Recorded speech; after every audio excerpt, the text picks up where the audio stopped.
जघान शरणं तत्स्यात् सर्वशत्रुहरं परम् ध्यात्वा पञ्चमुखं रुद्रं हनुमन्तं दयानिधिम्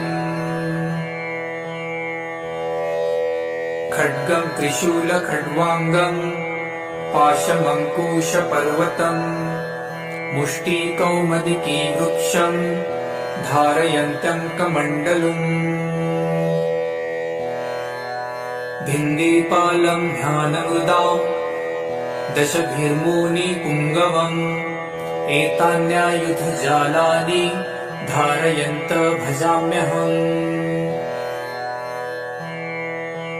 प्रेतासनोपविष्टं तं सर्वाभरणभूषितं दिव्यमाल्याम्बरधरं